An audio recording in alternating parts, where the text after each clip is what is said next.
que hasta ahora centran la actualidad de la mañana, pero es tiempo para ir a nuestro Momentum y esta mañana recibimos a Carlos Santiso, profesor del Máster en Finanzas Corporativas del IEB. Carlos, muy buenos días. ¿Qué tal? Buenos días a todos. ¿Cómo estáis? Pues encantados de tenerte y si te parece, lo primero, preguntarte cómo ves el momento del mercado. Acabamos con un 2023 que todo el mundo anticipaba una recesión en diciembre de 2022 y resultó ser un año tremendamente alcista con los índices entre cercanos al 20 o superiores, dependiendo del área geográfica. Y ahora mismo existe mucho optimismo en el mercado, las valoraciones son bastante exigentes, sobre todo en los índices de Big Caps, por lo que veo optimismo, no solo desde el punto de vista de sentimiento en el mercado y momentum, prueba de ello es que la mayoría de índices cotizan en zonas de máximos históricos, sino también a nivel micro, compañía a compañía. Nosotros que hablamos prácticamente todos los trimestres con 20-30 compañías, ahora mismo hay más optimismo desde el punto de vista de la directiva de las compañías respecto a cómo va a ir el 2024 que cómo iba a ir el 2023. Y, por ejemplo, ahora mismo estamos en máximos de los últimos 2 años en cuanto al consenso respecto a un soft landing. Prácticamente el 80% de los inversores o agentes económicos consideran que el escenario más probable es un soft landing. Por lo que, bueno, tenemos un momentum positivo, es indudable, y la mayoría de índices ya cotizan en positivo, salvo China, que tuvo un inicio un poco más turbulento. Pero igual que a finales de 2022 me parecía difícil que viniese una recesión cuando todo el mundo la anticipaba, ahora mismo, como todo el mundo es muy optimista, creo que es más probable que podamos ver sustos, tanto en los mercados como en la economía, porque todo el mundo ha cambiado bastante del lado de la balanza, del pesimismo al optimismo.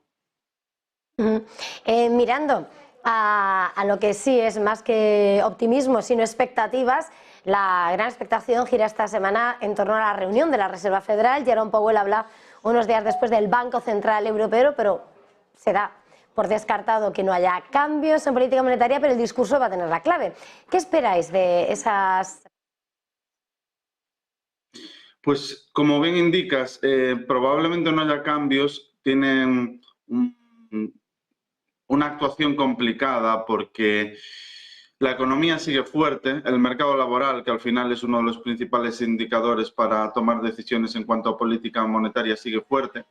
Sí que es cierto que veía por la mañana que el número de personas que tienen más de un trabajo, es decir, que tienen dos o más, está en máximos de los últimos 20 años y también puede ser ese uno de los motivos por el que la fortaleza del mercado laboral es la que es, porque si nos fijamos respecto a los despidos multitudinarios, despidos masivos de las grandes compañías, ya desde 2023 y continúan en 2024, que ha habido una nueva oleada de grandes compañías con despidos importantes, están a la orden del día los planes de recortes de empleados de las empresas, por lo que creo que gran parte de la fortaleza económica americana está relacionada con el incremento del gasto público que ha habido en 2023, que ha sido salvaje.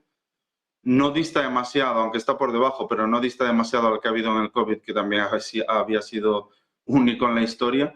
Y por otro lado, pues el mercado laboral americano, como es mucho más flexible, pues circunstancias como la que comento, de la gente que tiene más de un trabajo, pueden estar haciendo que las métricas salgan más fuertes de la realidad. Para mí 2024 va a ser un año clave porque el gasto público no va a poder continuar a los niveles de 2023, sería un problema para el dólar importante y bueno, veremos cómo evoluciona, pero la reunión actual yo creo que el discurso irá en línea con las anteriores. La economía sigue fuerte, por lo que las bajadas de tipos seguirán en línea con lo esperado y no creo que haya grandes novedades.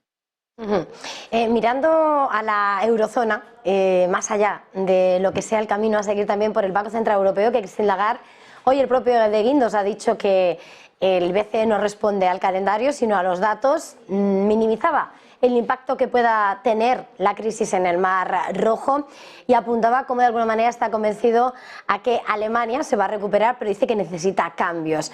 ¿Cómo estás viendo ahora mismo ese escenario? Guindos da por hecho la recesión, mirando a la eurozona, mirando además cómo se va retrasando esa expectativa de recorte de tipos, con la mirada puesta en Alemania, en Francia. Bueno, en Europa la situación es muy diferente a Estados Unidos. Uno, porque hablaba de la flexibilidad del mercado laboral americano, no tiene nada que ver en Europa, es totalmente diferente. Y también los datos macro de Estados Unidos no tienen nada que ver con los datos macro de Europa. Los datos macro de Europa, cuando hablamos de PMIs de los principales países, como por ejemplo Alemania, están en contracción y lo que es una realidad es que existe contracción y una realidad económica bastante más complicada que la que vemos en Estados Unidos. Puede ser en parte por lo comentado, por la flexibilidad del mercado laboral y porque la inyección del gasto público en Estados Unidos fue bastante más importante que la de los países europeos, pero yo creo que el Banco Central Europeo, aunque tampoco los movimientos tampoco van a ser muy pronunciados en la curva de tipos de interés, creo que tendrá un papel más sencillo porque la debilidad económica europea es una realidad, mientras que Estados Unidos continúa fuerte en prácticamente todos los aspectos.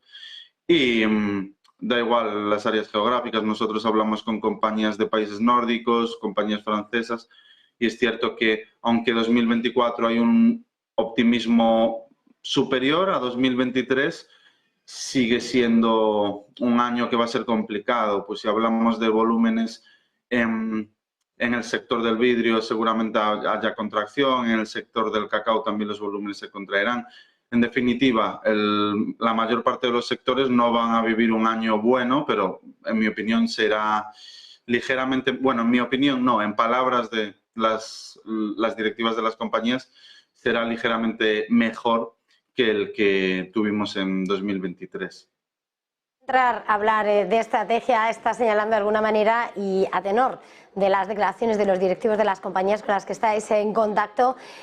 Hemos visto cómo ya The Wall Street Journal estaba anunciando que esta semana Estados Unidos prepara nuevas inversiones en semiconductores. La batalla tecnológica entre las dos grandes potencias gira en torno a semiconductores. Esta semana los resultados de las grandes tecnológicas también miran a esa tecnología. Quería preguntarte, dentro de lo que ha sido el gran protagonismo del sector tecnológico de los semiconductores, ¿cómo veis este escenario para este año y qué sectores vais a ver como los protagonistas de este 2024? Bueno, no hay duda que en 2023 los grandes beneficiados fueron todas las compañías tecnológicas, sobre todo con algo de posicionamiento en relación con la inteligencia artificial. Compañías como Apple, como Meta, tienen que estar a la vanguardia de la inteligencia artificial, así como Microsoft.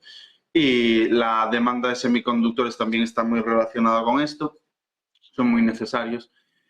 Creo que es una temática que ha corrido mucho en el año 2023. El Nasdaq, creo que, si no recuerdo mal, la subida de 2023 del Nasdaq ha estado en torno a 40 o 50%, que es una subida bastante importante.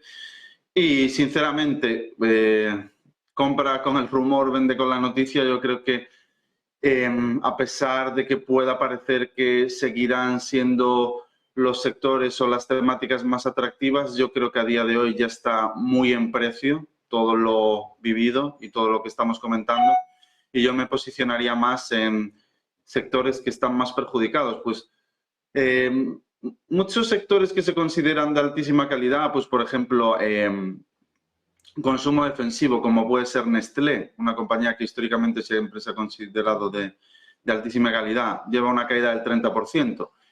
Por ejemplo, el sector de las bebidas espirituosas, que es un sector con retorno sobre el equity del 30-40%, es una salvajada. Compañías de también altísima calidad llevan caídas del 30-35%.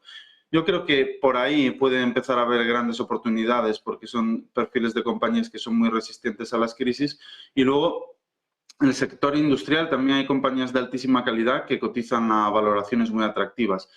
Pero para mí, el sector tecnológico, todo lo relacionado con inteligencia artificial tiene más riesgo porque las valoraciones son considerablemente más exigentes. Mirando, por tanto, a la estrategia de mercado, mirando a la renta variable, ¿cuál es vuestro análisis?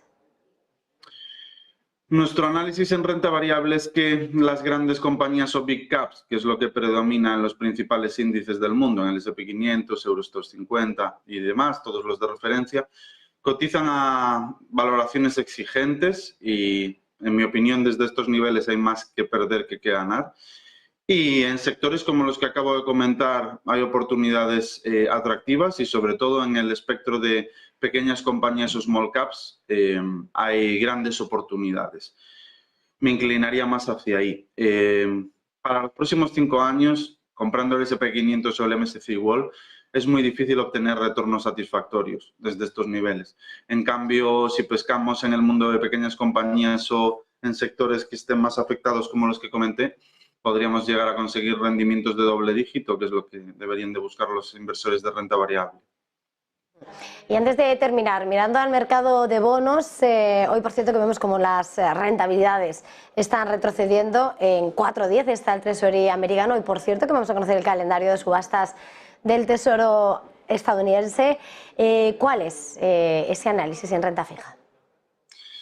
Bueno, renta fija, la verdad que fue el activo más penalizado en 2022, con muchísima diferencia. Digamos que la caída de 2022 ha sido una de las mayores de la historia, si no la mayor, de la renta fija, gubernamental sobre todo. 2023 ha sido un año de ligera recuperación. La recuperación, la verdad que no ha sido relevante, ha sido una pequeña recuperación.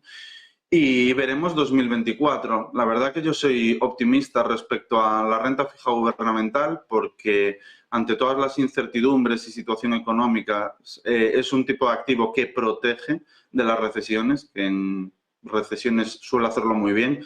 Por ejemplo, los bonos de medio y largo plazo en Estados Unidos en el año 2008 tuvieron subidas de en torno al 15-25%, mientras que la renta variable caía un 55% de máximo a mínimo. Por lo que para mí son activos que a día de hoy son bastante atractivos debido a la situación de incertidumbre en muchos frentes y a la debilidad económica. Pueden servir de protección para las carteras diversificadas de los inversores. Pues muchísimas gracias una vez más por este tiempo en Ponte en Acción, en Negocios Televisión. Carlos Santiso, profesor del Máster en Finanzas Corporativas del IEB. Un placer, gracias, feliz jornada, feliz negocio, feliz semana. Gracias a vosotros, buen día para todos. Hasta luego. Y nosotros hacemos una pequeña pausa para publicidad y enseguida volvemos.